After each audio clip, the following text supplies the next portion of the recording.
আর কতক্ষণ লাগবে নানার বাসায় যেতে? আমি নানার কাছে অনেকগুলো ভূতের গল্প শুনবো, তুমি কিন্তু আমাকে না করবে না। এই তো বাবা, আর অল্প কিছু সময়ের মধ্যে আমরা পৌঁছে যাব। তারপর তুমি তোমার নানার কাছে যত খুশি তত ভূতের গল্প শোনো।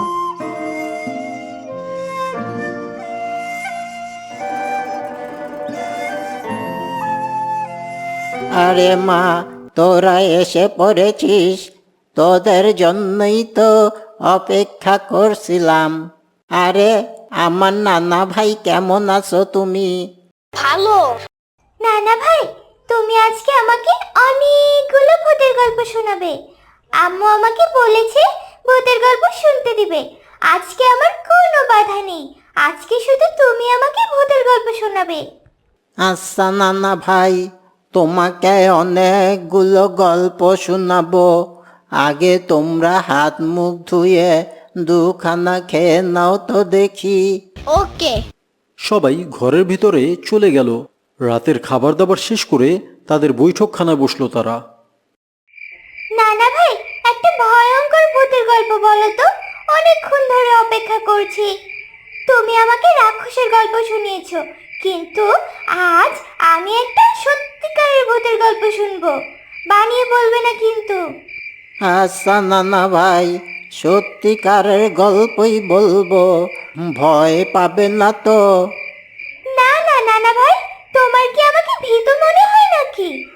হা হা হা, তাহলে বলছি শোনো।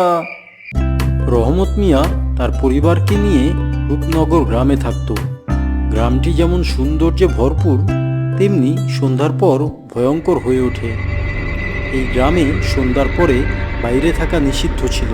কিন্তু একদিন রহমত মিয়া জমিতে চাষাবাদের কাজ করতে করতে সন্ধ্যা নেমে পড়ল। চারিদিকে শুরু হলো শিয়ালের কান্না আর ঝিঁঝি পোকার আওয়াজ। পরিবেশটা থমথমে ও ভয়ঙ্কর হয়ে গেল। রহমত মিয়া তার চাষাবাদের সরঞ্জাম নিয়ে বাসায় ফিরছিল। হঠাৎ সে লক্ষ্য করল একটি সাদা কাপড় পরিহিত নারী তার সামনে সামনে হাঁটছে। সে কিছুটা অবাক হয়ে তাকে জিজ্ঞেস করল, এই যে শুনছেন, কে আপনি? এই ভর সন্ধ্যায় আপনি এইখানে কি করেন? মহিলাটি তার গলার আওয়াজ শুনে দাঁড়িয়ে পড়ল, কিন্তু সে রহমত মিয়ার দিকে ঘুরে তাকালো না।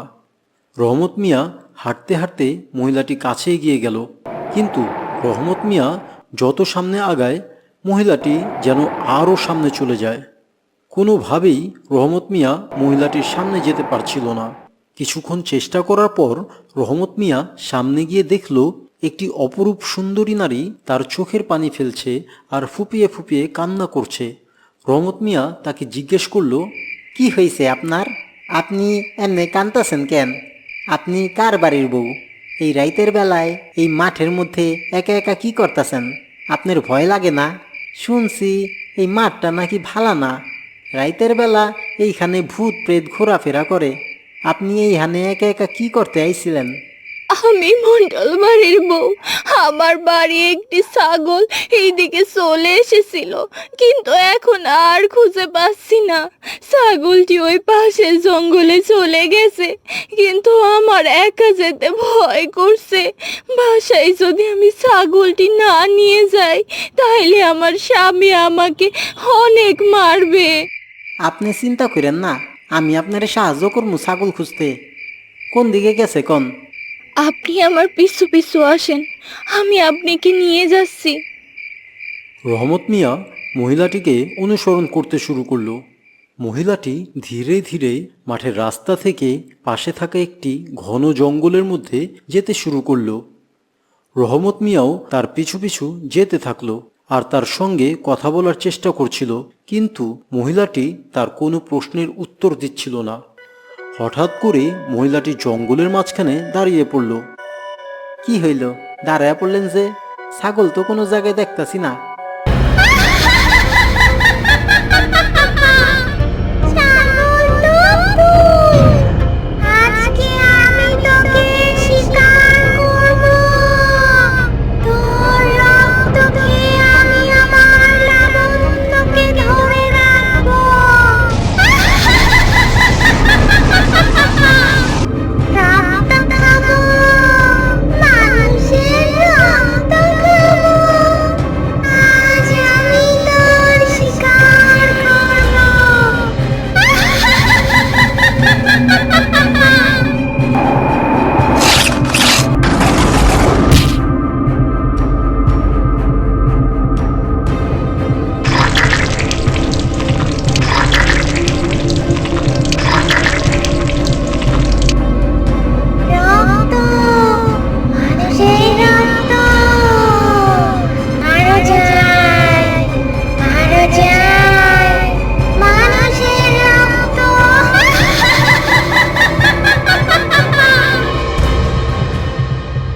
পরের দিন সকালে লোকটির রক্তশূন্য দেহটি জঙ্গলের বাইরে সে রাস্তার উপরে পেল গ্রামবাসী। নানা ভাই, তারপরে ওই পিশাচটি কি হলো? পিশাচটাকে কি কেউ মারতে পারবে না? নানা ভাই, ওকে এভাবে মানুষের ক্ষতি করতে থাকবে?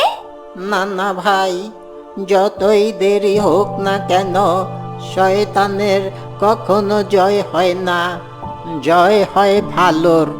পিশাচটি নিশ্চয়ই তার শাস্তি পাবে, কিন্তু আজ আর কোনো গল্প নেই। অনেক রাত হয়ে গেছে, তুমি এখন ঘুমিয়ে পড়ো। না না নানা ভাই, আমি আরো গল্প শুনবো। না না ভাই, জেদ করতে নেই, যাও ঘুমিয়ে পড়ো। বেশি রাত জাগতে নেই, রাতে তেনারা জাগে, ঘুমিয়ে পড়ো।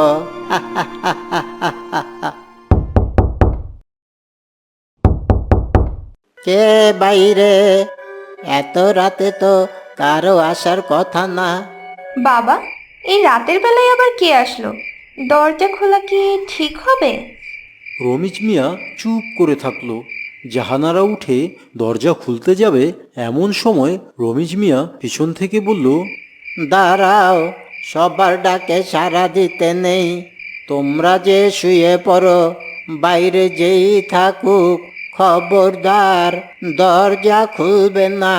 তোমরা ঘরে যে ঘুমিয়ে পড়ো, আমি দেখছি। ইয়ামিন, অনেক গল্প শুনেছো নানার কাছে, এখন চলো শুতে যাবে। কোনো বাহানা শুনতে চাই না, আবার কালকে গল্প শোনো।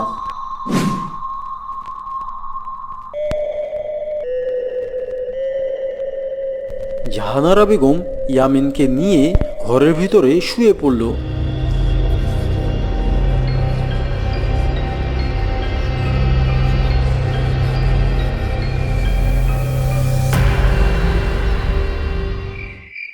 যে দিনকাল হয়েছে, রাতের বেলা চিঠি নিয়ে যেতে ভয় লাগে, কিন্তু মণ্ডলের চিঠি না দিলেও নিস্তার ছিল না। চিঠি দিয়ে আসতে আসতে রাত হয়ে গেল। কি জানি আজ আমার কপালে কি আছে।